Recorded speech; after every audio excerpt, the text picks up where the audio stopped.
জি sir, নমস্কার sir. নমস্কার, নমস্কার। ঠিক আছে।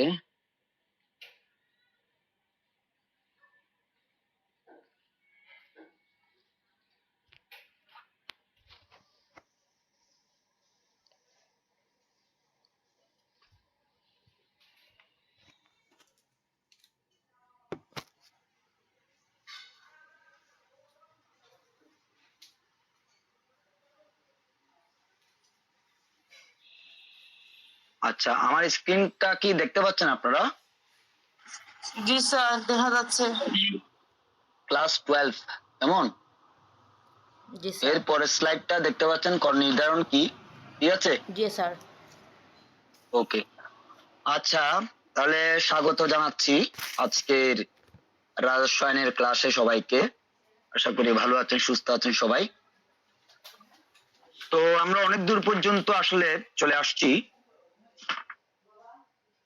প্রশ্ন উত্তর পর্বে আজকে কিছু প্রশ্ন নিয়ে আমি আসছি আপনাদের কাছে, যেটা থেকে অনেক কিছু জানতে পারবেন আশা করি। তো আজকের যে প্রশ্নগুলো নিয়ে আমাদের আলোচনা হবে সেগুলো হলো, কর নির্ধারণ কি, মানে করটা যে নির্ধারণ করেন আপনার ট্যাক্স, ইনকাম ট্যাক্স, সেটা আসলে কি, কর নির্ধারণ চক্রের ধাপগুলো কি, নিম্নোক্ত বিষয়ের কর নির্ধারণ কিভাবে বের করা হয় মৃত ব্যক্তির ক্ষেত্রে, ব্যবসা বন্ধের ক্ষেত্রে, হিন্দু অবিভক্ত পরিবারের ক্ষেত্রে। এগুলো অনেক সময় দেখা যায় টিকা আকারেও আসে, জেনে রাখলেন। চলে যাই কর নির্ধারণ কি এই। আচ্ছা, প্রশ্নে, আচ্ছা, কর নির্ধারণ হচ্ছে, এগুলো তো আগে পড়াই নাই তাই না? পড়াই নাই, ওকে। কর নির্ধারণ হচ্ছে মোট আয় কর পরিগণনার একটি পদ্ধতি। মোট আয় ও কর পরিগণনার একটি পদ্ধতি হচ্ছে কর নির্ধারণী। কর নির্ধারণ, তো কর নির্ধারণ অঙ্কগুলো যে করিয়েছি, তো প্রথমে অঙ্কগুলোর ক্ষেত্রে আপনারা নিশ্চয় মনে আছে, প্রথমে মোট আয় নির্ণয় করতে হয়, তারপরে করযোগ্য আয় নির্ণয় করতে হয়, সেটার উপর দিয়েও কর পরিগণনা করতে হয়। তাহলে কর নির্ধারণ হচ্ছে মোট আয় এবং কর পরিগণনার একটি পদ্ধতি, আমরা স্বাভাবিকভাবেই বলতে পারি। আয়কর আইন 2023 এর ধারা 180 অনুযায়ী নির্ধারণী পদ্ধতিতে করদাতার আয় ও কর পরিগণনা করা হয়। পূর্বে স্বাভাবিক ব্যক্তি করদাতাদের রিটার্ন দাখিলের জন্য দুটি পদ্ধতি প্রচলিত ছিল, সাধারণ পদ্ধতি ও সার্বজনীন সাধারণ স্বনির্ধারণী পদ্ধতি। আপনার পূর্বে না লিখে বর্তমানে লেখেন, এখানে পূর্বের জায়গায় এখন বর্তমানে লেখেন। আমি বর্তমান আইন অনুযায়ী করে ফেলি, এটা লেখেন এখানে বর্তমানে। আপনাদের কাছে যাদের পিডিএফ আছে, বর্তমানে স্বাভাবিক ব্যক্তি করদাতাদের রিটার্ন দাখিলের জন্য দুটি পদ্ধতি প্রচলিত আছে, প্রচলিত আছে লেখেন এখানে, ঠিক আছে, এখানে লেখেন প্রচলিত আছে।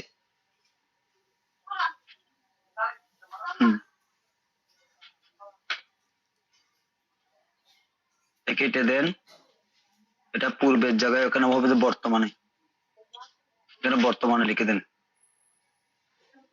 বর্তমানে, ঠিক আছে, বর্তমানে। আচ্ছা, এখানে জাস্ট লেখেন যে আছে, এখানে আছে লিখে দেন। স্যার, ওই প্রযোজ্য আছে। না না, দুটি পদ্ধতি আছে লিখলে হবে, প্রযোজ্য আছে এটা বলার দরকার নেই, প্রযোজ্য ছিল এটা বলার দরকার নেই। দুটি পদ্ধতি আছে, বর্তমানে স্বাভাবিক ব্যক্তি করদাতাদের রিটার্ন দাখিলের জন্য দুটি পদ্ধতি আছে, প্রযোজ্য এটাও লেখার দরকার নাই, আর প্রযোজ্য আছে লিখতে পারেন, ঠিক আছে, লিখতে পারেন। সাধারণ পদ্ধতি এক নম্বর দিলে সাধারণ পদ্ধতি, দুই সার্বজনীন স্বনির্ধারণী পদ্ধতি। তাহলে বর্তমানে স্বাভাবিক ব্যক্তি করদাতাদের রিটার্ন দাখিলের জন্য, আচ্ছা এবার লেখেন যে এই লাইনটা কাটা, এটা কাটা দেন, এটা কাটা, এটা লেখার দরকার নাই, এটা দিয়েন না, তাহলে তাহলে এখানে হয়ে গেছে সর্বজনীন স্বনির্ধারণী পদ্ধতি, ঠিক আছে।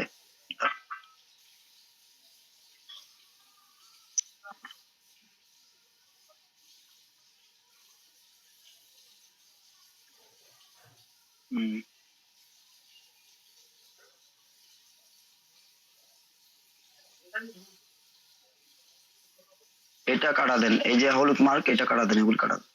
ওকে, তাহলে এবার হবে যে কর নির্ধারণ হচ্ছে মোট আয় ও কর পরিগণনা একটি পদ্ধতি। আয়কর আইন 2023 ধারা 180 অনুযায়ী দিন ধারণের পদ্ধতিতে করদাতার আয় এবং কর পরিগণনা করা হয়। বর্তমানে স্বাভাবিক ব্যক্তি করদাতাদের রিটার্ন দাখিলের জন্য দুটি পদ্ধতি আছে, সাধারণ পদ্ধতি 1, 2 সার্বজনীন স্বনির্ধারণের পদ্ধতি। এবার লেখেন, এবার আরেকটা কথা লেখেন ওখানে, স্বাভাবিক ব্যক্তি করদাতাগণ, লেখেন স্বাভাবিক ব্যক্তি করদাতাগণ, লিখতেছেন এখানে পিডিএফ এর উপরে কলম দিয়ে লিখে ফেলেন। স্বাভাবিক ব্যক্তি করদাতাগণ সংশ্লিষ্ট করবর্ষ এর 1 জুলাই থেকে সংশ্লিষ্ট করবর্ষ- স্যার কোন জায়গা থেকে লেখা শুরু করব? এই যে স্বনির্ধারণী পদ্ধতি দাঁড়িয়ে দিছেন না, এরপর থেকে লেখা শুরু করেন না, এখানে জায়গা আছে তো, আপনাদের পিডিএফ পাইলেও জায়গা থাকবে তো, এরপর থেকে শুরু করেন।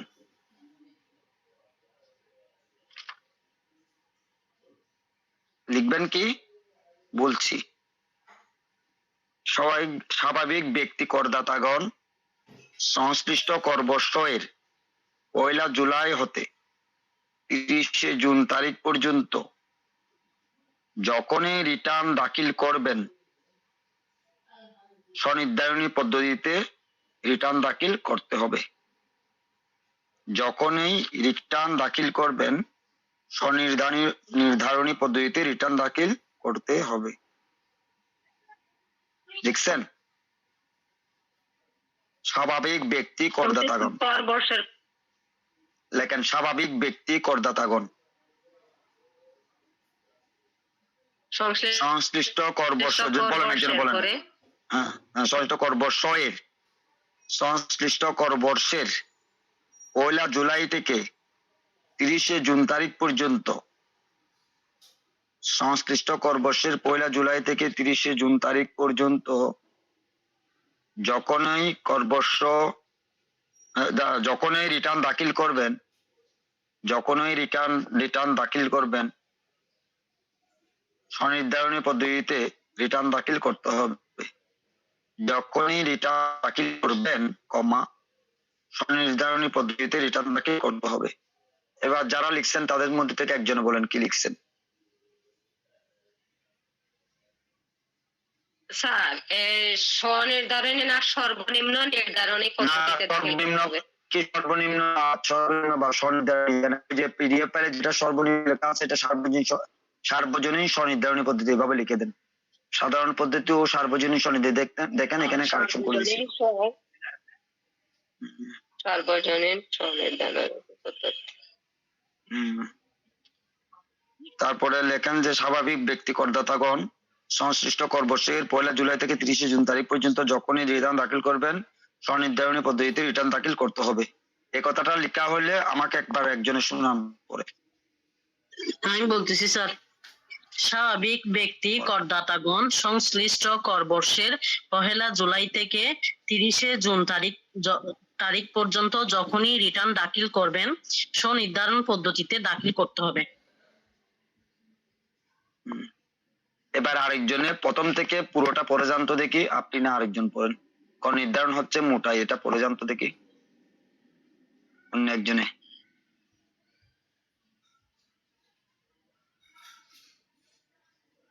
বলেন না, যে কোনো একজন বলে দেন না, পড়লেও তো ভাই এটা তো একটা আইডিয়া হয়, রিডিং দেখে দেখে পড়া।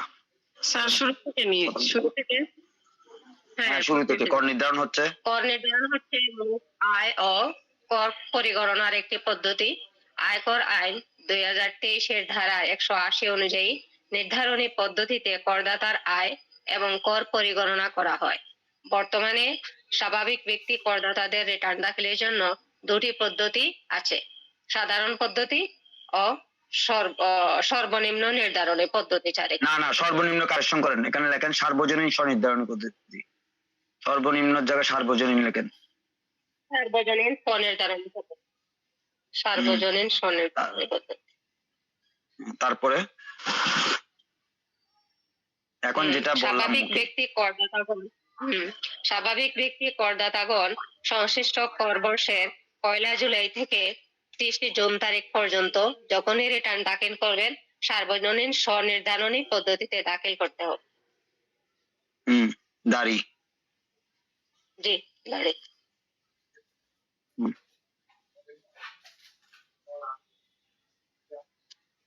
এবার লেখেন,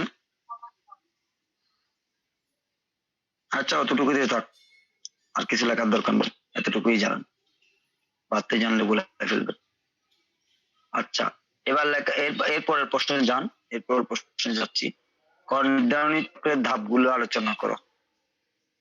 কর নির্ধারণী চক্রের ধাপগুলো আলোচনা করো। হেডলাইন অনুযায়ী কর নির্ধারণী চক্র করদাতা কর্তৃক আয় বিবরণী দাখিল থেকে শুরু করে কর নির্ধারণ আয় পর্যন্ত একটি ধারাবাহিক প্রক্রিয়াকে বোঝানো হয়ে থাকে। এই চক্রে কয়েকটি ধাপ রয়েছে যা আইনসম্মতভাবে অনুসরণ করতে হয়। নিচের ধাপগুলো আয়কর আইন 2023 আলোকে ধারাবাহিকভাবে আলোচনা করা হলো। কর নির্ধারণী চক্রের ধাপ সমূহ আয়কর আইন 2023 আলোকে। এক হচ্ছে স্বাভাবিক আবাসিক মর্যাদা নির্ধারণ। আবাসিক মর্যাদা নির্ধারণ অর্থাৎ উনি কি নিবাসী না অনিবাসী, দেশে থাকেন না দেশের বাইরে। আয়ের উৎস চিহ্নিতকরণ, আয়ের হিসাব প্রস্তুতকরণ, আয় থেকে ছাড় প্রযোজ্য করা, করযোগ্য মোট আয় নির্ধারণ, কর নির্ধারণ, উৎস কর কর্তন ও আগাম কর সমন্বয়, রিটার্ন দাখিল, নিরীক্ষা ও যাচাই, কর নির্ধারণ, চূড়ান্ত আদেশ, কর আদায় ও কর পরিশোধ। এই 11টি ধাপ, ঠিক আছে, 11টি ধাপ কি করবেন? মুখস্থ। ঠিক আছে, দেখি বলেন তো 11টাই ধাপ কি বললাম, একজন বলেন, যে দুজন বলছেন ওই দুজন না আরেকজন বলেন। কর নির্ধারণী চক্রের 11টি ধাপ বলে যান কেউ। স্যার আমি বলছি, কর নির্ধারণী চক্রের ধাপ সমূহের ভেতরে আছে 1 নম্বর আবাসিক মর্যাদা নির্ধারণ, 2 নম্বর হচ্ছে আয়ের উৎস চিহ্নিতকরণ, 3 নম্বর হচ্ছে আয়ের হিসাব প্রস্তুতকরণ, নাম্বার 4 আয় থেকে ছাড় প্রযোজ্য করা, নাম্বার 5 করযোগ্য মোট আয় নির্ধারণ, নাম্বার 6 কর নির্ধারণ, নাম্বার 7 উৎসে কর কর্তন ও আগাম কর সমন্বয়, নাম্বার 8 রিটার্ন দাখিল, নাম্বার 9 নিরীক্ষা ও যাচাই, নাম্বার 10 কর নির্ধারণের চূড়ান্ত আদেশ, নাম্বার 11 কর আদায় ও পরিশোধ। হ্যাঁ, এবার আসি ধাপে ধাপে আমরা একটু বলি। আবাসিক মর্যাদা নির্ধারণ, এই প্রশ্ন খুবই সাবলীল এবং প্রশ্ন উত্তরগুলোকে এমন সাবলীল এবং বোধগম্য করে কিন্তু রিপ্রেজেন্ট করা হয়েছে, যাতে আপনারা পরীক্ষার প্রশ্নপত্রে উত্তরপত্রে যেন অতিরঞ্জিত কোনো কিছু না লিখে, যতটুকু প্রয়োজন বুঝে শুনে ততটুকু যেন লিখে পারেন। সো দ্যাট যদি আপনারা যদি বোধগম্য হয়ে যদি সবকিছু যদি আপনারা এখান থেকে ক্লাস থেকে নিয়ে যান, এটা যদি বুঝে শুনে করেন, এগুলির লেখাটা কোনো হবে, ঠিক আছে? তো বিরাট কিছু মুখস্থ করাচ্ছে, বুঝে শুনে লেখাটাই ভালো। তো আবাসিক মর্যাদা নির্ধারণটা হচ্ছে ধারা 245, এটা অলরেডি আমরা ব্যাখ্যা করেছি এর আগে, অনুযায়ী করদাতার আবাসিক মর্যাদা নির্ধারণ করা হয়। অর্থাৎ আয়কর আইনের এখানে একটু লাগাই দিতে পারেন, আইনের ধারা 245 হ্যাঁ অনুযায়ী আবাসিক মর্যাদা নির্ধারণ করা হয়। এটি গুরুত্বপূর্ণ, এর ক্ষেত্রে ছাড় ও ছাড় এখান থেকেই কিন্তু নির্ধারিত হয়ে থাকে। যেমন একজন বিদেশি যখন বাংলাদেশে এসে যখন একজন বিদেশি ফরেনার যখন বাংলাদেশে যখন উনি একটা জব করেন, এখান থেকে উনি স্যালারি হোল্ডার মনে করেন বেতন পান, এক্ষেত্রে ওনার একটা রেট আছে, ওনার ফ্ল্যাট রেট, ওনাকে 30% কর দিতে হয়, ঠিক আছে, বর্তমান আইনে। মানে উনি 100 টাকা বেতন পান, 30 টাকা সরকারকে দিয়ে দিতে হবে, বাকি 70 টাকা হচ্ছে উনি পাবেন। কিন্তু এটা হচ্ছে উনি কি বাসী না অনিবাসী বলেন? উনি অনিবাসী নাকি নিবাসী? ঠিক আছে, অনিবাসী না বিদেশী, ঠিক আছে। এখন আসেন, যদি দেশে আজ আপনারা আমরা যারা নাগরিকত্বের অধিকারী বাংলাদেশের এবং বিভিন্ন ক্রাইটেরিয়া 245 ধারা অনুযায়ী একজন নিবাসী যদি এখানে যদি 300 দিন পর্যন্ত যদি বসবাস করে, তখন সেক্ষেত্রে কিন্তু উনিও নিবাসী হয়েও মানে অনিবাসী হয়েও নিবাসী মর্যাদা পায়। অর্থাৎ এখানে আপনাদেরকে দিচ্ছি, ওখানে ট্যাক্সের স্ল্যাব গুলো ছিলাম না 2022-23 মনে আছে কারো? কত 3.5 লাখ পর্যন্ত ফ্রি, ঠিক আছে, 2022-23 পিরিয়ডের ফিনান্সিয়াল পিরিয়ড। তো 2022-24 যেহেতু আপনার 23-24 স্টুডেন্টস, এই কারণে তো 3,50,000 টাকা পর্যন্ত ট্যাক্স ফ্রি ছিল।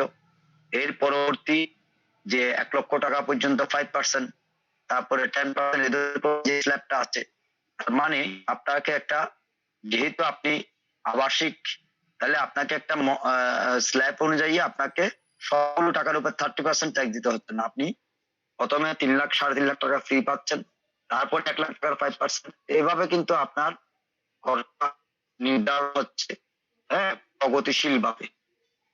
এটাকে কি বলে, ঠিক আছে, মানে ওটা হচ্ছে ইয়ে আর কি, ওই অধিক ইনকাম অধিক ট্যাক্স এরকম।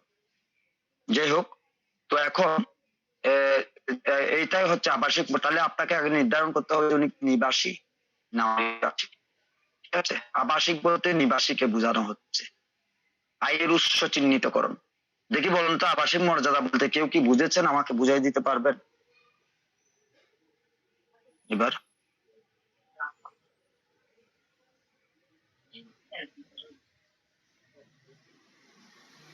বুঝতে পারছেন? হয়তো বলতে পারতেছেন না এরকম কিছু। আবাসিক আর নিবাসীর মধ্যে পার্থক্য কি কেউ কি বলতে পারবেন? আবাসী হচ্ছে যারা দেশে অবস্থান করে, আর নিবাসী হচ্ছে যারা দেশের বাইরে। না, রং। এতক্ষণ কি বললাম? আবাসিক মর্যাদা, আবাসিক যে কথা, নিবাসীও সেই কথা বললাম না একটু আগে। আবার এর আগে একটা প্রশ্নপত্র পড়িয়েছি যে আবাসিক যে কথা, নিবাসী সে কথা। অনিবাসী যদি বলেন সেটা আচ্ছা আচ্ছা আচ্ছা, হ্যাঁ স্যার, হ্যাঁ, অনিবাসী হচ্ছে যে হচ্ছে বিদেশি হিসেবে এখানে কাজ করবে, তখন তার করের পরিমাণ বেড়ে যাবে, মানে 30% দিবে সে। হ্যাঁ, কিন্তু তাদের বা তাদেরকে আইন অনুযায়ী হ্যাঁ কি আছে, হ্যাঁ, যাচ্ছে ঠিক মতো, হ্যাঁ, জি, মানে একটানা কিন্তু আবাসিক 365 দিন হলে থাকলে, হ্যাঁ 365 দিন একটানা যদি আবার থাকে, তখন সে আবার নিবাসী মানে আবাসীর মর্যাদা সে পেতে পারে। হ্যাঁ, উনি অনিবাসী হয়েও নিবাসীর মর্যাদা পেতে পারেন। গুড, আপনি ভালো বুঝেছেন। আচ্ছা, এরপরে দুইয়ে যাই, আয়ের উৎস চিহ্নিতকরণ। ধারা 30 অনুযায়ী আয়কে, ধারা 30 অনুযায়ী, এই ধারাটা কোথাকার ধারা বলেন তো দেখি, কেউ বলতে পারবেন? 2 নম্বর।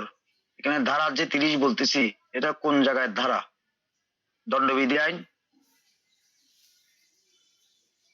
বলেন, কেউ বলতে পারবেন? আয়কর আইন স্যার। আয়কর আইনের, এখানে দণ্ডবিধি আইন কি পড়াচ্ছি না, রাইট, আয়কর আইন 2023-এর ধারা। তো আয়কর আইন 2023-এর ধারা 30 অনুযায়ী আয়কে 7টি ভাগে ভাগ করা হয়েছে। যেমন, যেহেতু অনেকগুলো ক্লাস হয়ে গেছে, আপনাদের এগুলো দ্রুত বলতে হবে আমাকে। এগুলো কোনো না কোনো ভাবে কোনো কোনো প্রশ্নতে কিন্তু আমি পড়াই ফেলছি, টিকাতে পড়াই ফেলছি না। 7টি খাত, তো যেমন চাকরি, ভাড়া, ব্যবসা ইত্যাদি 7টি খাত লিখেই বা দিলেন। আয়ুষ ধারা 30 অনুযায়ী আয়কে 7টি ভাগে ভাগ করা হয়েছে, যেমন চাকরি, তাই ভাবে নির্ণয় করতে হবে। আয়ের হিসাব নির্ধারিত উৎস থেকে আয় হিসাব করে দেখেন। এবার এটা যখন পড়তেছি তখন অঙ্কটাকে একটু মাথায় আনার চেষ্টা করেন। আমরা অঙ্কটা যখন করছি, করলাম, তবে প্রশ্নটা পড়েছি, তো প্রশ্ন পড়ে দেখলাম যে একটা উকিলের অঙ্ক ছিল না এখানে, মনে আছে কারো? একটা অ্যাডভোকেট, উনি আইনজীবী ছিলেন, ওনার একটা অঙ্ক করলাম না? হ্যাঁ, তো ওই অঙ্কটাও কি ছিল বলতে পারবেন? যার অঙ্কটা করিয়েছি ইতিমধ্যে, মনে নেই? তাহলে ওই আইনজীবীর হচ্ছে আমাদের দেশের আইনজীবী, ঠিক আছে, তার মানে উনি হচ্ছেন আবাসিক মর্যাদা সম্পন্ন ব্যক্তি। তো তো প্রথমে নির্ধারণ করলাম যে উনি, অঙ্কটা করার সময় প্রথমে কি নির্ধারণ করলাম যে উনি দেশি না বিদেশি, উনি দেশি, ঠিক আছে, উনি আবাসিক মর্যাদা সম্পন্ন নিবাসী। আচ্ছা, তাহলে এরপরে নির্ধারণ করব ধারা 30 অনুযায়ী আয়ের খাতগুলো পরিচিত। ওই যে প্রথমে এই ওনার যে প্রফেশনাল ইনকাম, ব্যবসা হতে ইনকাম, এটা নির্ধারণ করেছি। তারপরে দেখলাম ওনার আরেকটা খাতে ইনকাম ছিল, কি কি যেন, কৃষি খাতে ইনকাম ছিল মনে হয়, ওটা আলাদা থাকলে না, বারাকাতে ইনকাম ছিল, ঠিক আছে, তাহলে সেটাও নির্ধারণ করেছি। তার মানে তারপরে ধাপ হচ্ছে আয়ের উৎস চিহ্নিতকরণ করেছি। দেখেন মানে অঙ্কটাকে মাথায় রাখবেন, তারপরে এটা দেখেন এগুলো ব্যক্তিগত করা ইজি হবে। তারপরে আয়ের হিসাব প্রস্তুত করেছি না, আয়ের টোটাল আয়ের হিসাবটা যোগ করে এগুলো নির্ধারিত উৎস থেকে আয় হিসাব করে মোট আয় নির্ধারণ করেছিলাম তো, ঠিক আছে। কিছু ক্ষেত্রে নিরীক্ষিত হিসাবও দাখিল করতে হয়, ঠিক আছে। নিরীক্ষিত হিসাব বলতে কিছু ক্ষেত্রে দাখিল করতে হয় এটা বুঝি নাই, বলে দিচ্ছি আমি। মনে করেন আপনি প্রপার্টি আপনার, ঠিক আছে, টাইলস বিক্রি করেন, সেটার হচ্ছে আপনার ব্যবসা ক্ষেত্রে ইনকাম। তো সেক্ষেত্রে আপনি ইচ্ছে করলে আপনার শামীম ট্রেডার্সের ওটা নিরীক্ষা করে, ঠিক আছে, ওটা ওই অডিট করে, অডিট ফার্মকে দিয়েও কিন্তু আপনি নিরীক্ষা করিয়ে আপনি সেই একটা এখানে আপনার আপনি এটা দেখাতে পারবেন। এখানে মানে আপনার ইনকাম আছে, চাকরি ইনকাম আছে, ব্যবসা খাতে ইনকামটা আপনি অডিট নিরীক্ষিত, এটা দেখাতে পারবেন, ঠিক আছে। এটাই বলতেছি মানে ক্ষেত্র বিশেষে। আচ্ছা, আয় থেকে তারপর 4 নম্বরে দেখেন থেকে ছাড় করা, অর্থাৎ বিভিন্ন ধরনের খরচা, রিবেট বা সুবিধা প্রযোজ্য হয় ধারা 76 থেকে 19। ওই যে আপনার খরচার, ঠিক আছে, করে আপনাদেরকে পড়িয়েছি অঙ্কতে, অঙ্কের কথা মনে রাখবেন, ঠিক আছে, ওগুলোকে বাদ দিতে হবে। মোট ট্যাক্স নির্ধারণ যেটা করেছেন ও করিয়া চার যেগুলো পেয়েছেন সেগুলোকে বাদ দিতে হবে। তারপরে 5 নম্বরে করযোগ্য মোট আয় নির্ধারণ, সব ছাড় বাদ দিয়ে নির্ধারিত হয় আপনার করযোগ্য, ঠিক আছে, মোট আয়টা কত। অর্থাৎ মনে করেন আপনাদেরকে পড়িয়েছিলাম যে আপনার যেই ইনকামটা হচ্ছে গ্রস আয়, সেখান থেকে আপনাকে গভর্নমেন্টে কি করছে, একটা কর অব্যাহতি দেই, সেটা বাদ দেওয়ার পরে তো করযোগ্য মোট আয়টা নির্ধারণ করা হয়, ঠিক আছে। তাহলে কর নির্ধারণ, তারপর নির্ধারিত হারে আয়কর স্ল্যাব অনুযায়ী, ওই যে প্রথম 3,50,000 টাকা ফ্রি, তারপরে এরপরে 1 লক্ষ টাকা ধরনের করে 2022-23 অঙ্কেতে কর নির্ধারণ করা হয়। তাহলে পর্যায়ক্ষেত্রে সারচার্জ, অতিরিক্ত কর আরো হতে পারে পর্যায়ক্ষেত্রে, অর্থাৎ এখানে 3 কোটি টাকার উপরে যদি কারো ইনকাম থাকে, হ্যাঁ, এটা আপনাদের আসলে এই অঙ্কে আসে নাই সারচার্জটা, কারণ কেউ তো অঙ্কের মধ্যে আসে না যে 3 কোটি টাকার উপরে ইনকামটা যায় না, তো তাদেরকে আবার অতিরিক্ত একটা সারচার্জ দিতে হয়, ঠিক আছে, অতিরিক্ত করে এটার একটা স্ল্যাব আছে। যাই হোক, 7 নম্বরে দেখুন উৎস করকর্তন আগাম সমন্বয়। উৎস করকর্তন মানে হচ্ছে আপনি যে চাকরি করতেছেন, আপনার চাকরিতে অলরেডি কোম্পানি আপনাকে বেতন দেওয়ার সময় ট্যাক্স কেটে রেখেছে। 100 টাকা বেতন দেওয়ার কথা ছিল আপনাকে, আপনাকে বেতন দিছে কত, 95 টাকা, 5 টাকা ওনাদের হাতে বা 10 টাকা ওনাদের হাতে রয়ে গেছে কেটে, ওনারা কি করছে, গভর্নমেন্টকে দিয়ে দিচ্ছেন আপনার কোম্পানি। তো 10 টাকা গভর্নমেন্টকে দিয়ে দেওয়া, বছরের শেষে ওনারা কি করবেন, আপনাকে যে আপনার বেতন ছিল 100 টাকা, 95 টাকা আপনাকে দেওয়া হয়েছে, 10 টাকার ট্যাক্স আপনার গভর্নমেন্ট ট্রেজারিতে জমা দিয়ে দিয়েছে, এই 4 নম্বর এই ধারা, এই নেন আপনার সার্টিফিকেট।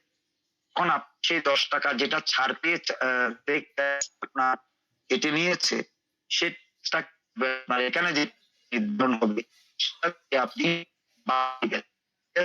এখানে যে ট্যাক্সটা নিতে হবে সেখান থেকে আপনি ধরে নেন আপনার রিটার্ন দাখিলের সময় আপনার ট্যাক্সটা আসছে 100 টাকা, তখন ওই যে 10 টাকা কেটে নিয়েছেন, 10 টাকাটা বাদ দিয়ে আপনার ব্যালেন্স ট্যাক্স দিতে হবে গভর্নমেন্টকে 90 টাকা। এবার আসি রিটার্ন দাখিল, নির্ধারিত ফর্ম দাখিল হয়, যেটা নির্ধারিত সময়ের মধ্যে রিটার্ন করলে জরিমানা হবে। নিরীক্ষা যাচাই, রিটার্ন যাচাই করবেন আপনার এবং নিরীক্ষার মাধ্যমে আপনার তথ্য যাচাই করবেন ধারা 180 থেকে 196 মাধ্যমে, ঠিক আছে।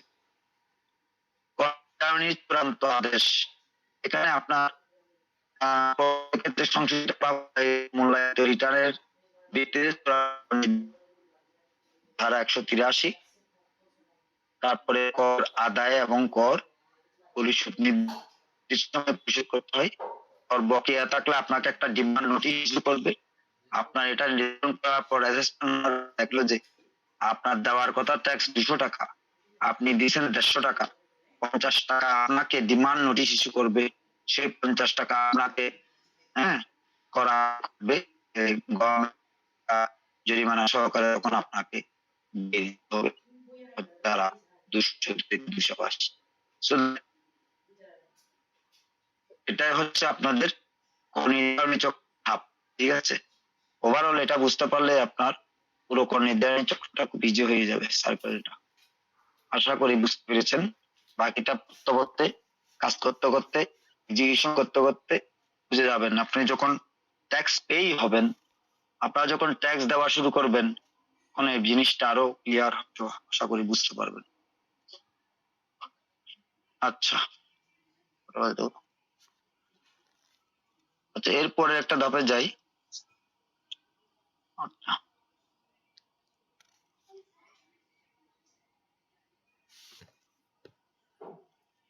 দিচ্ছেন। কর নির্ধারণ চক্রের ধাপটা ওইটা সম্পূর্ণ শেষ হয়ে গেছে। পরের যে প্রশ্নটা ওইটা আমরা কিছুই শুনিনি। কর নির্ধারণ কিভাবে কত নম্বর? 5 কত নম্বরের নম্বর? গ, 5 নম্বরের গ। 5 স্যার খ নাম্বার শোনা গেছে, 2 নাম্বার এইটা, আর 3 নাম্বার আমরা একদম শুনি নাই। স্যার কত এটা শুনছেন? শুনছেন?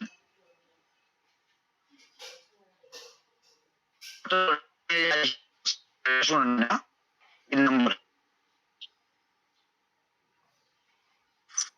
সরি স্যার, নেটওয়ার্কে খুব বেশি ডিস্টার্ব করতেছে, কথা শোনা যায় না। কথা শোনা হচ্ছে না বলতেছে, নেটওয়ার্ক সমস্যা করতেছে।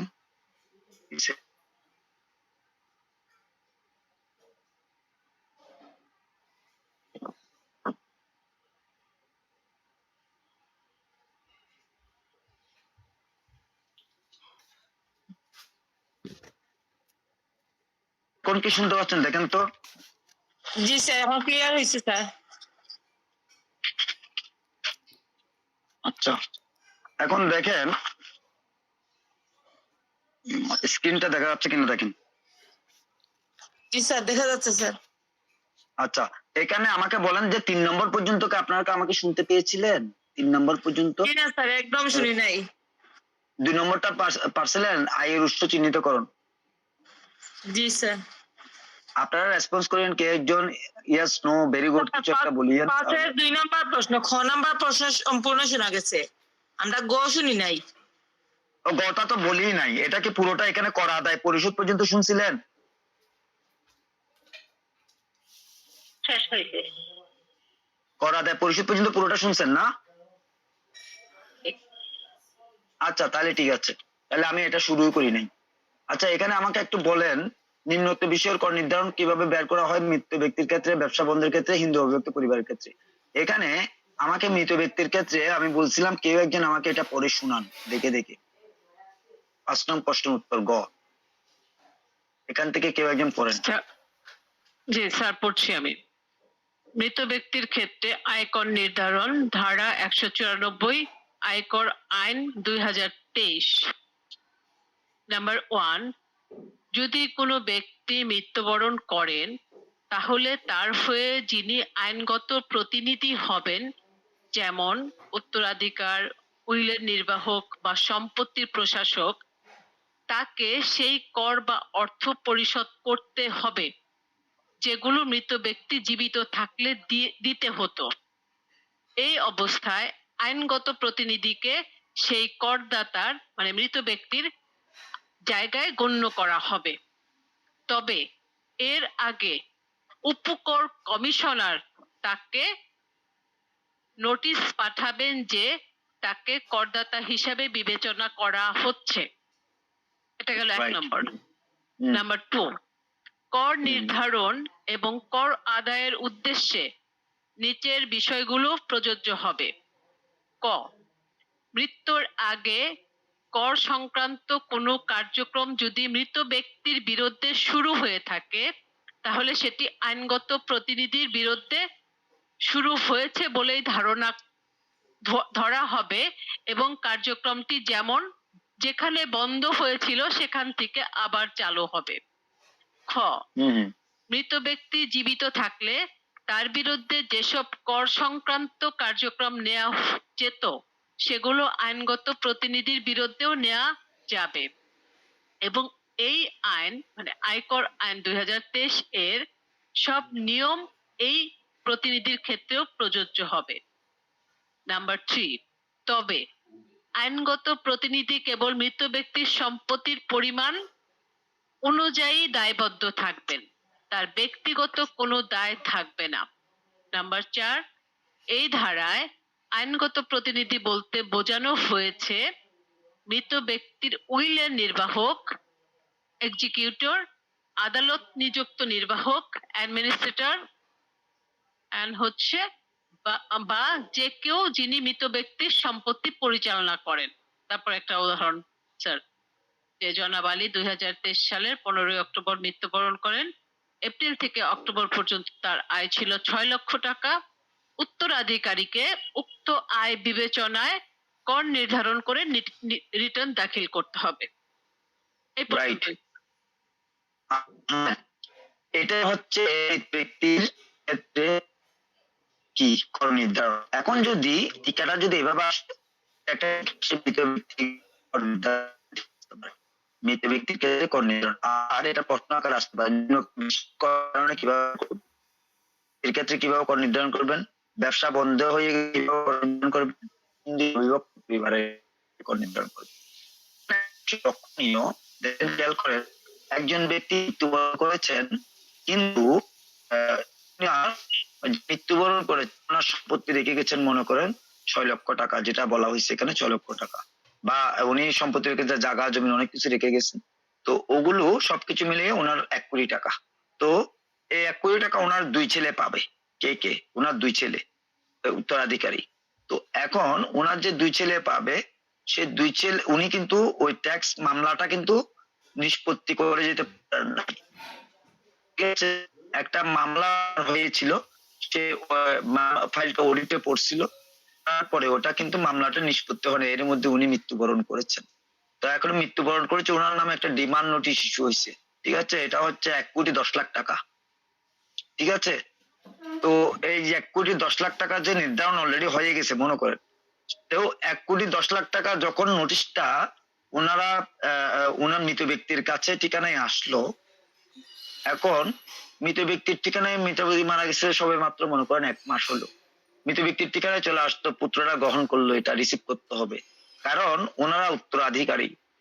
হ্যাঁ, ওনার উত্তরাধিকারী হিসেবে ওনারা কিন্তু 1 কোটি সম্পত্তির ব্যক্তি 1 কোটি সম্পত্তি রেখে গেছে, তাহলে ওই উত্তরাধিকারীদেরকে ওই নোটিশ খানা গ্রহণ করতে হবে এবং সেই অনুযায়ী ওনারা যাদেরকে নিয়োগ করবেন ওনাদের প্রতিনিধি হিসেবে নিয়োগ করতে পারেন কোন একজন এক্সিকিউটর, অ্যাডমিনিস্ট্রেটর বা কোনো একজন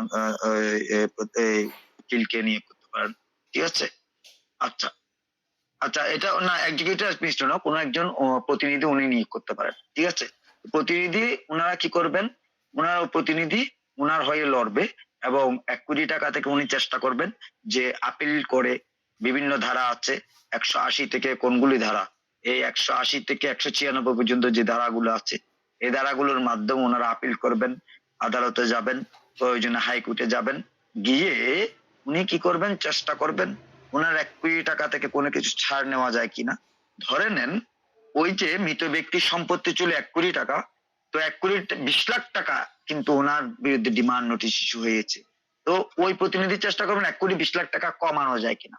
ধরে নেন কমানো যায় নাই, ঠিক আছে, তাহলে গভর্নমেন্ট যে ডিমান্ড নোটিশের এগেনস্টে ওনাদের কাছ থেকে যেই সম্পত্তি ক্রোক করবেন না নিয়ে নিবেন, সেটা হচ্ছে কিন্তু সমান 1 কোটি টাকার। 1,20,00,000 টাকা 20,00,000 টাকা নিতে পারবেন না, কারণ উত্তরাধিকারীরা সম্পত্তি পাচ্ছেন 1 কোটি টাকা, এটা হচ্ছে মূল ব্যাপার।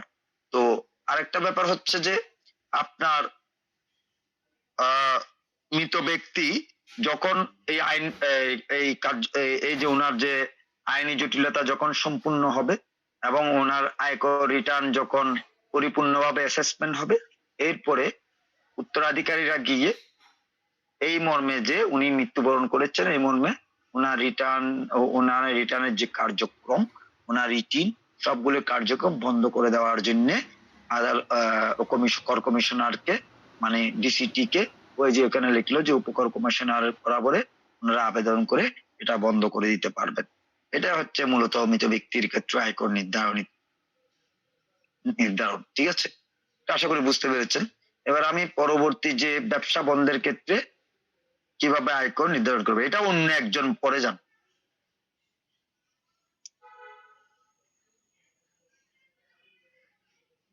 সব মেয়েরা বলতেছেন, ছেলেদের মধ্যে থেকে কেউ একজন বলেন না কাইন্ডলি। আপনারা শুনতে পাচ্ছেন আমাকে? জি স্যার। আর ছেলেদের মধ্যে থেকে কেউ একজন বলেন প্লিজ।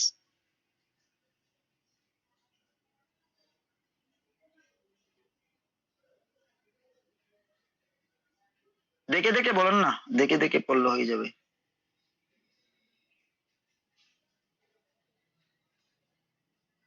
আপনাদেরও আইডিয়া হলো, এগুলো তো জানার বিষয়, বোঝার বিষয়।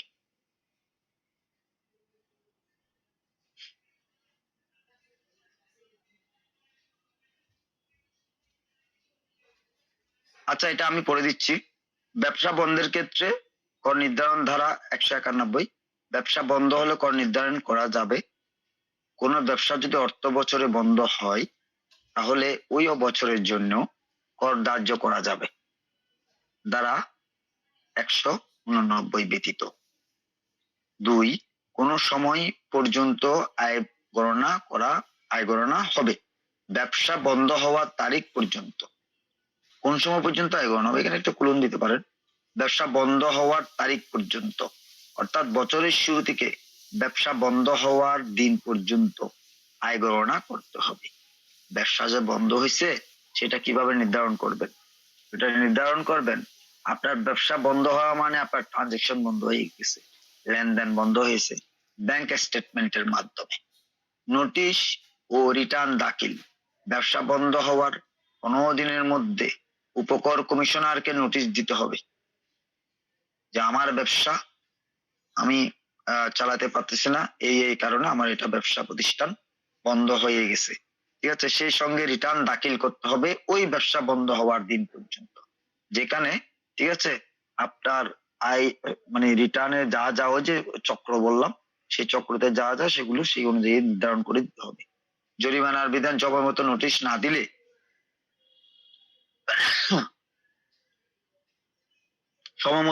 না দিলে উপকর কমিশনার জরিমানা ধার্য করতে পারেন, তবে তা আগের বছরের ট্যাক্সের অঙ্কের বেশি হবে না।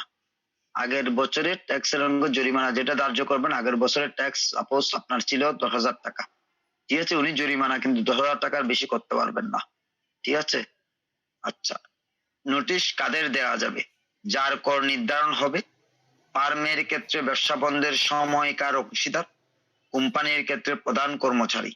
ঠিক আছে, আচ্ছা, রিটার্ন দাখিলের নির্দেশ, উপকর কমিশনার 7 দিনের সময় দিয়ে নোটিশ পাঠাতে পারেন এবং রিটার্নে প্রয়োজনীয় বিবরণ দলিলাদি সংযুক্ত করতে হবে ধারা 169 অনুসারে। নোটিশের আইনি মর্যাদা, এই নোটিশকে ধারা 172 অধীন নোটিশ হিসেবে গণ্য করা হবে এবং আইন অনুযায়ী প্রযোজ্য বিধান প্রয়োগ হবে। এটা কারো বুঝতে সমস্যা হয়েছে বা প্রশ্ন আছে?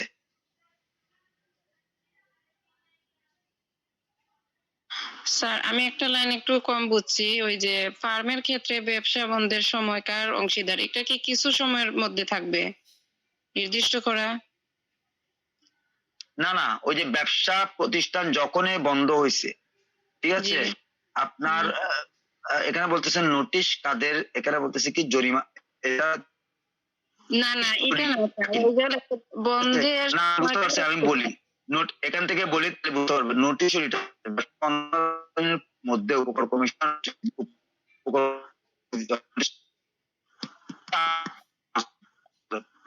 এই নোটিশ ডাকে ব্যবসা 15 দিনের মধ্যে নোটিশ দিতে হবে। নোটিশটা কে দিবে? তার ব্যবসা বন্ধ হয়েছে, এর সঙ্গে তাকে এটাও দেখেন আপনার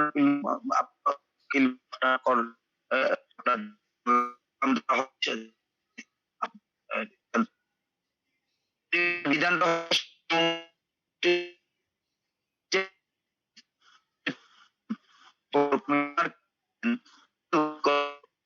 ধার্য করবে।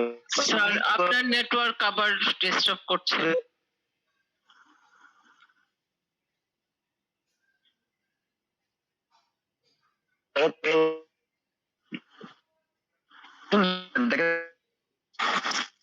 কিছুই শুনতে পারতেছি না স্যার, নেটওয়ার্কে খুব বেশি ডিস্টার্ব করতেছে।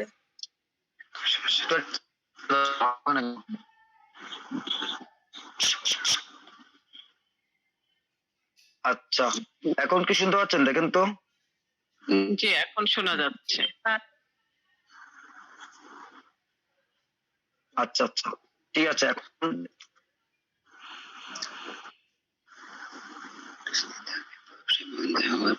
এর মধ্যে কমিশনকে প্রপোজ দিতে হবে। আচ্ছা বুঝতে পারছি এখন। শুনতে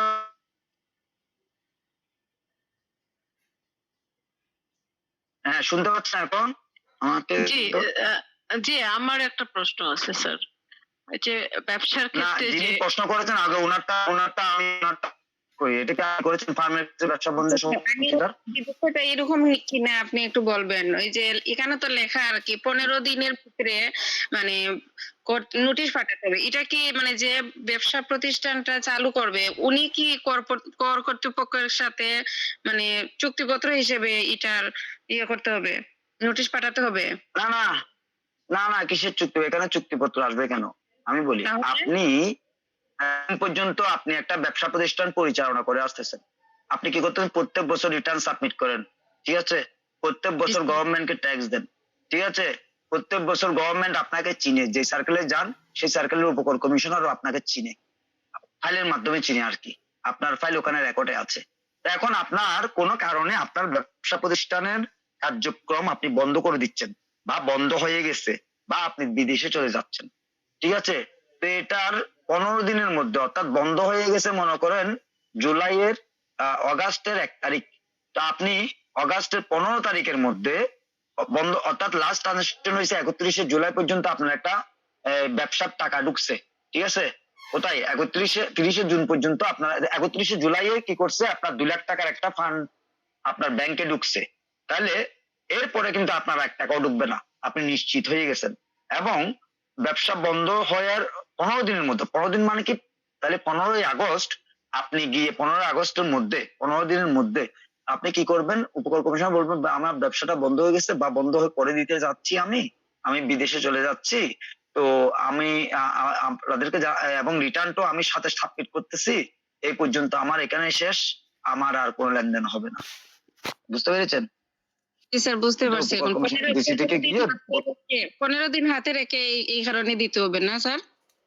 হ্যাঁ হ্যাঁ, আপনার ব্যবসাটা বন্ধ হয়ে গেছে, 15 দিনের পর যদি হয় আপনাকে উপকর কমিশনার কি করবেন? কিছু জরিমানা করবেন, যে আপনি 15 দিনের মধ্যে জানান না কেন, আপনার ব্যবসা বন্ধ হয়ে গেছে, আপনি 1 বছর পরে আসলেন কেন, আপনি 6 মাস পরে আসলেন কেন, ঠিক আছে? তো তখন কিন্তু আপনাকে জরিমানা নির্ধারণ করা হবে, এটাই বলা হচ্ছে, ঠিক আছে? বুঝতে পেরেছেন? ওকে। তারপরে আরেকজন বলছেন কি নোটিশ কাদের দেওয়া যাবে, ঠিক আছে? এখানে উপকর কমিশনার যে নোটিশ, এখানেও নোটিশ কাদের দেওয়া যাবে? যার কর নির্ধারণ হবে, ঠিক আছে? অর্থাৎ কমিশনার এখানে আপনাকে নোটিশ পাঠাবে এক্ষেত্রে, ঠিক আছে? জরিমানা, যদি আপনি জরিমানা সহকারে যার কর নির্ধারণ হবে, অর্থাৎ যিনি করদাতা, ফার্মের ক্ষেত্রে ব্যবসা বন্ধের সময়কার অংশীদার, অর্থাৎ একটা ফার্ম তো অংশীদারি ফার্ম যদি হয়, পার্টনারশিপ ফার্ম, তাহলে ওখানে তো 2 জন ডাইরেক্টর থাকতে পারে মিনিমাম, তো 2 জনকেই কিন্তু নোটিশ পাঠাবেন। কোম্পানির ক্ষেত্রে প্রধান যে মহাব্যবস্থাপক ওনাকে পাঠাবেন, ঠিক আছে? প্রধান যে কর্মচারী ওনাকে নোটিশ পাঠাবেন। কর্মচারী না কর্মকর্তা? কর্মকর্তা হবে, কর্মচারী হবে না, এখানে কর্মকর্তা কারেকশন করে নেন। জি স্যার, জি ঠিক স্যার, আছে, জি স্যার। রিটার্ন দাখিলের নির্দেশ। এখানে একটা ব্যাপার আছে, আপনারা আবার লেভেল ল এখানে ফার্স্ট ইয়ারে লেভেল ল আছে না, ইন্ডাস্ট্রিয়াল ল নাই মনে হয় না। আমরা এখনো কিন্তু লেবারেই আছি, বুঝছেন, আমাদের ইন্ডাস্ট্রিয়াল ল অনুযায়ী। এখানে অবশ্য সাম্প্রতিক সময়ে বোধহয় এটা চেঞ্জ করতেছে আমরা, বুঝছেন, আমরা আচ্ছা, এখনো কিন্তু ওখানে, বুঝছেন, ইন্ডাস্ট্রিয়াল লতে দেখিয়েন। স্যার হুম, একটা প্রশ্ন, প্রশ্নটা এরকম, এই যে এখানে লেখা সময় মতো নোটিশ না দিলে কমিশনার জরিমানার ধার্য করতে পারেন, তবে তা আগের বছরের ট্যাক্সের অঙ্কের বেশি হবে না। মানে ওই যে 15 দিন আগে যদি আমি নোটিশটা না পাঠাই, তাহলে ওখান থেকে জরিমানা যে তারা ধার্য করবে, এটা কি মানে এর আগের বছর যে তোর থাকবে ঠিক অতটুকুই কি ওনারা করবেন? না, এটা একটা ইয়ে আছে, সেটা হচ্ছে মনে করেন আপনার, হ্যাঁ রাইট, আপনার যে লাস্ট ইয়ার যে রিটার্নে যে ট্যাক্সটা দিয়েছেন, মনে করেন সেই ট্যাক্সের সর্বমোট কর দায় ছিল 10,000 টাকা। ঠিক আছে, সর্বমোট কর দায়, আপনার সর্বমোট কর দায় ছিল 10,000 টাকা। সেই 10,000 টাকার ট্যাক্স পরিশোধ আপনি করেছেন। কিন্তু এই বছর যখন রিটার্নটা আপনি নিয়ে গেছেন, ব্যবসার বন্ধের সাথে নোটিশটাও নিয়ে গেছেন, তখন এটা অনেক পর হয়ে গেছে, 6 মাস হয়ে গেছে। তখন কমিশনার আপনাকে একটা জরিমানা করবেন, কিন্তু জরিমানা করার সময় উনি দেখতেছেন যে এটা হয়ে গেছে যে 12,000 টাকা জরিমানাটা চলে আসতেছে, কিন্তু আপনি 12,000 টাকা উনি করতে পারবেন না। উনি গত বছরের ট্যাক্সটা, সর্বমোট ট্যাক্সটা, কর দায় যেটা ছিল সেটার মধ্যেই রাখতে হবে, এটাই বলতেছে এখানে। ঠিক আছে, অর্থাৎ 10,000 টাকার উপরে যেতে পারবে না। আমি এর পরেরটাতে চলে যাই তাহলে। হিন্দু অবিভক্ত পরিবারের ক্ষেত্রে কিভাবে কর নির্ধারণ হবে, এটাকে কেউ পড়বেন, আমাকে একটু পড়ে শোনাবেন, বা আপনারা পড়লে অনেক সময় নেটওয়ার্কটা ক্লিয়ার থাকে, আপনারা শুনলেন ভালো করে, তারপর আমি বুঝিয়ে দিলাম। এটা যদি পড়লে পড়েন, আপনারও যিনি পড়বেন ওনারই উপকার হবে। অন্য কেউ না পড়লে আমি রিভাইজ করে ফেলবেন। ছেলেদের মধ্যে কেউ পড়ার জন্য আমি একটু অনুরোধ করবো, কাইন্ডলি। আমি বলতেছি বলেন প্লিজ। কিন্তু তো দেখা যাচ্ছে না। স্ক্রিন দেখা যাচ্ছে না? সব যেটা দেখা যাচ্ছে কথা কি ক্লিয়ার শোনা যাচ্ছে? হ্যাঁ শোনা যাচ্ছে, আপনি বলেন। এই যে এখান থেকে বলেন, 5 নম্বর প্রশ্ন তো হিন্দু অবিভক্ত পরিবারের ক্ষেত্রে কর নির্ধারণ।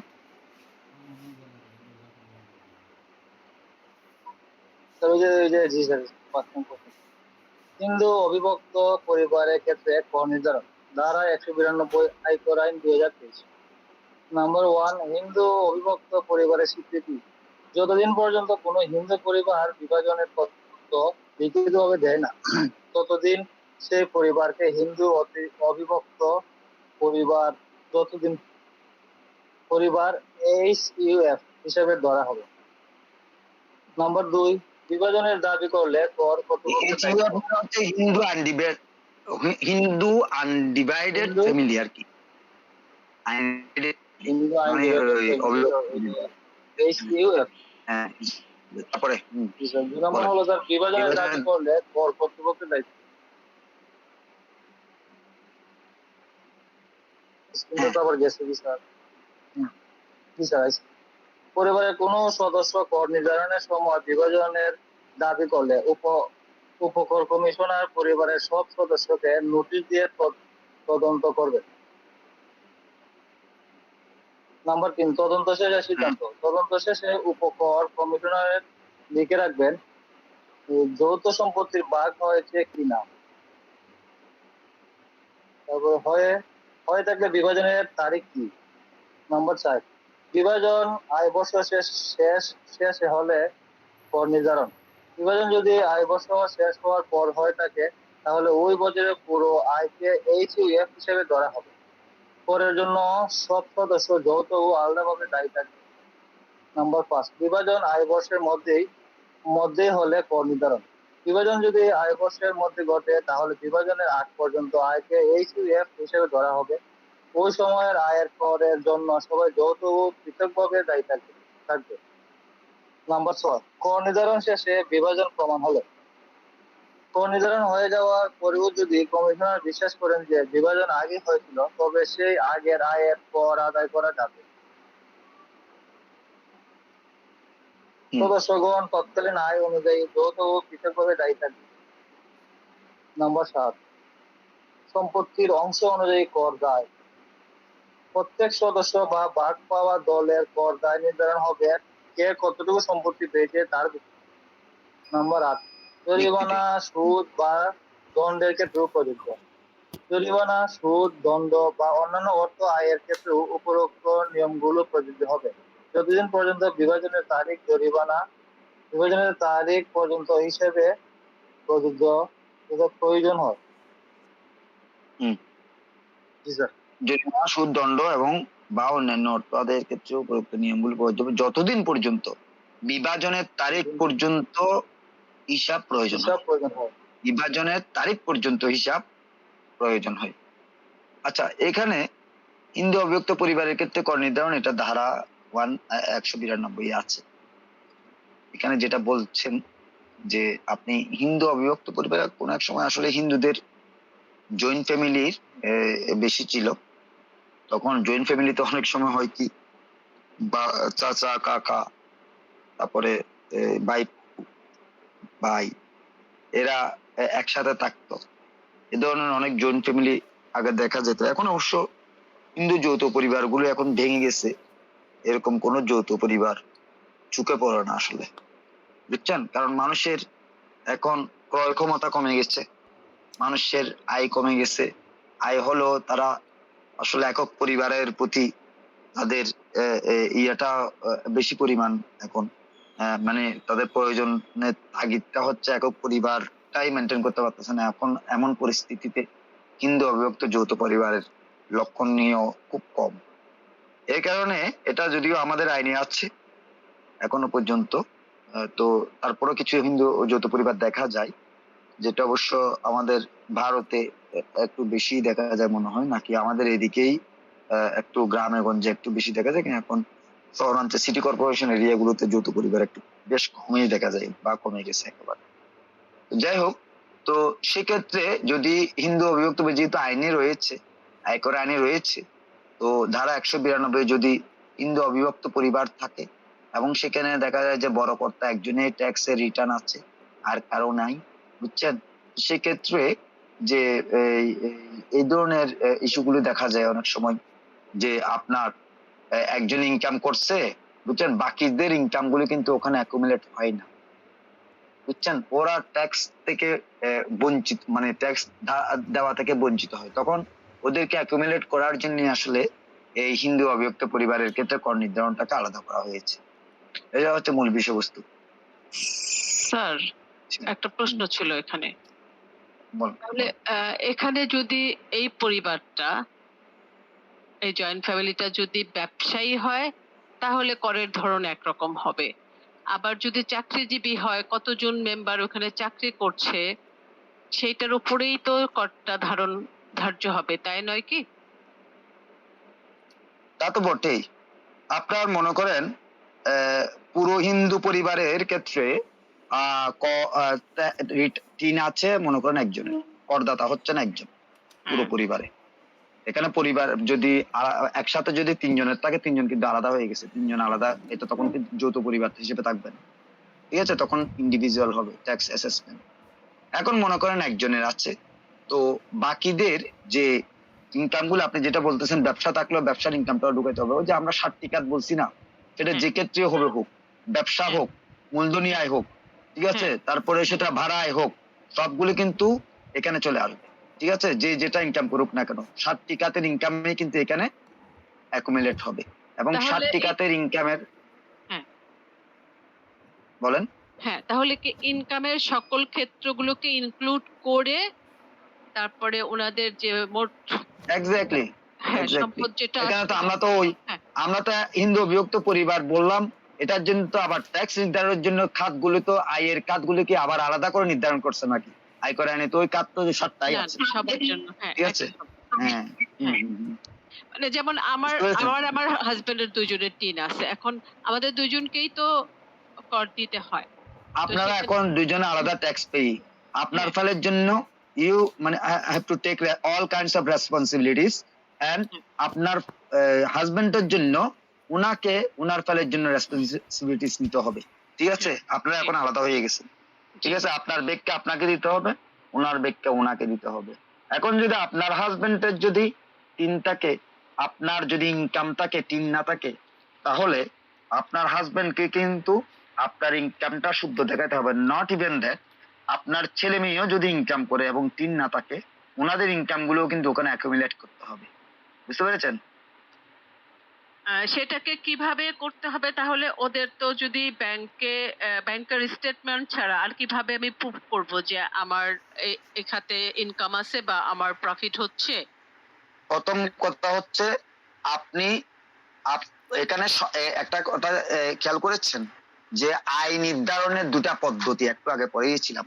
একটা হচ্ছে সার্বজনীন স্বনির্ধারণী পদ্ধতি, আর একটা হচ্ছে সাধারণ পদ্ধতি। এই স্বনির্ধারণী পদ্ধতি কথাটা বলার কিন্তু একটা অর্থ আছে। স্বনির্ধারণী, ইন্ডিভিজুয়াল, আপনি নিজে থেকেই আপনি বলতে হবে যে আমার একটা অ্যাকাউন্ট আছে। আপনাকে কেউ কিন্তু সার্চ করতেছে না প্রথমে শুরুর দিকে। আপনি যদি খুব বিরাট আকারে যদি ধনী না হন, বিরাট আকারে রিচম্যান না হন, বিরাট আকারে যদি আপনার যদি ফোকাস না হয় সমাজে যে আমি আপনার সাধারণ ইনকামটা, একজন, তাহলে কিন্তু ট্যাক্স অফিস আপনার কাছে যাবে না।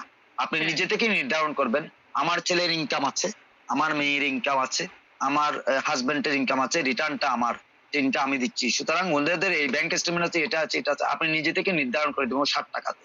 এখন আপনি যে নির্ধারণ করবেন, আপনার নির্ধারণী, আপনার যদি স্বল্প জ্ঞান থাকে, আপনি তখন একজন অভিজ্ঞ করদাতার আপনার কর উপদেষ্টার সহায়তা নেবেন। এ হচ্ছে ব্যাপার। তো উনি দেখেই দিতে পারবেন, উনি আপনাকে ডিফাইন করে দিতে পারবেন যে কোন কোন, উনির সাথে যখন ডিসকাশন করবেন আপনি, উনি নির্ধারণ করে দিবেন আপনার কোন কোন খাতে ইনকাম আছে। আপনি যদি বলেন যে হ্যাঁ আমার তো কিছু ঘর ভাড়া পাই, তখন উনি বুঝে ফেলবেন ঘর ভাড়া গুলো, আপনার তাহলে ঘর ভাড়া একটা খাত আছে, ইনকাম আছে, হাউস প্রপার্টি ইনকাম। মোট আচ্ছা, কথা ঘর ভাড়া আমাকে গুলো যে পাই দায়িত্বশীল আমি, হয়ে এটা ঘর ভাড়া আমি বলি আপনাকে, ঘর ভাড়া গুলো যে পাই সেটা তো আবার আমি পাই না, সেটা আমার বাচ্চার নামে ঘরগুলোকে দিয়ে দিচ্ছে, ও পাই। তখন উনি বলবে হ্যাঁ তাহলে তো আপনার বাচ্চার ইনকামটা আপনাকে আনতে হবে, সন্তানের ব্যাপারটা বুঝছেন? মানে হ্যাঁ। ডিফাইন করতে হবে আপনাকে যে মানে আপনার ইনকামটা কার অ্যাকাউন্টে আসছে, কার ব্যাংক অ্যাকাউন্টে, এটা ডিফাইন করতে হবে। ঠিক আছে, জি, ধন্যবাদ স্যার। ওকে। হ্যাঁ, তো আচ্ছা, এখানে আশা করি আমার মনে হয় আমরা আজকে শেষ করতে পারি। আপনারা যা আমার মনে হয় তেমন একটা ক্লাসের প্রয়োজন পড়বে না আর। আপনারা অনেক কিছু বুঝে গেছেন। এগুলো যে পিডিএফ ফাইলটা আছে আপনারা এগুলো প্র্যাকটিস করেন, বারবার প্র্যাকটিস করেন। আপনারা এগুলো যদি আয়ত্ত নিতে পারেন, বুঝে শুনে পড়তে পারেন, আমার মনে হয় সবকিছু কমন পড়ে যাবে। আর আশা করি আজকের ক্লাসটা আপনাদের সবার ভালো লেগেছে। তো আমি আজকে রাখতে চাচ্ছি। তো পরবর্তী কোনো একটা ক্লাসে হয়তো দেখা হবে আপনাদের সাথে। তো ততক্ষণ ভালো থাকবেন, সুস্থ থাকবেন, সবার শুভকামনা রইল সবার প্রতি। ঠিক আছে, থ্যাংক ইউ উজ্জ্বল দা, ধন্যবাদ। গুড নাইট আপনাকে।